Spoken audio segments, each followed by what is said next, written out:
జగన్మోహన్ రెడ్డి గారు చెప్పిన మాట ఏంటి? మీ సొమ్ము కాదు కాబట్టి, జనం సొమ్ము కాబట్టి మీరు తెచ్చే అప్పులు మీ తండ్రి కొడుకులు, మీ భార్య, మీ కోడలు, ఎందుకంటే వారి పేరు ఎందుకు చెప్తా అంటే వారే సంపాదిస్తారు, మేము సంపాదించట్లేదు తండ్రి కొడుకులు చెప్తున్నారు కాబట్టి. మీరు సంపాదించిన సొమ్ము అయితే అక్కడ కడతారా? సరే, ఇక్కడ జగన్ గారు గౌరవనీయులు పేర్ని నాని గారు పాప ఆయనకి సంస్కారం గురించి మాట్లాడుతున్నారు. నమస్కారం సార్.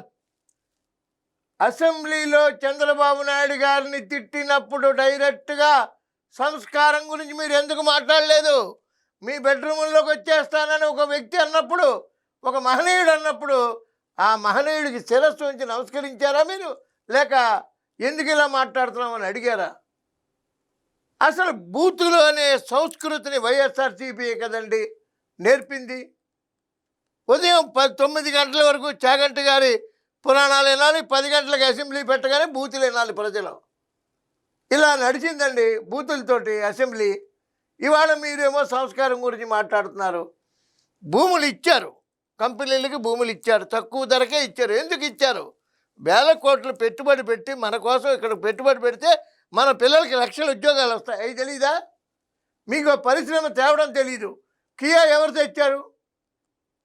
ఇవాళ క్వాంటమ్ వ్యాలీ ఎవరు తెస్తున్నారు? డేటా సెంటర్ ఎవరు తెస్తున్నారు విశాఖపట్నానికి? మీరు ఎప్పుడైనా ఒక పరిశ్రమను తెచ్చారా? 10 మందికి ఉద్యోగాలు ఇచ్చారా? ఆ 5,000 వాలంటీర్లు ఉద్యోగాలు తప్ప. ఓ డిఎస్సి డిక్లేర్ చేశారా? కానిస్టేబుల్స్కి రిక్రూట్మెంట్ ఇచ్చారా? వచ్చిన 18 నెలల్లో ఎన్ని రిక్రూట్మెంట్లు జరిగాయి? ఎంత అభివృద్ధి జరుగుతోంది? ఎక్కడైనా ఒక ఇటుకి సిమెంట్ కలిపామా మనం? మీరు సంస్కారం గురించి మాట్లాడతారు. ఇంకా మీరు చంద్రబాబు నాయుడు గారి కుటుంబం యొక్క సంస్కారం గురించా?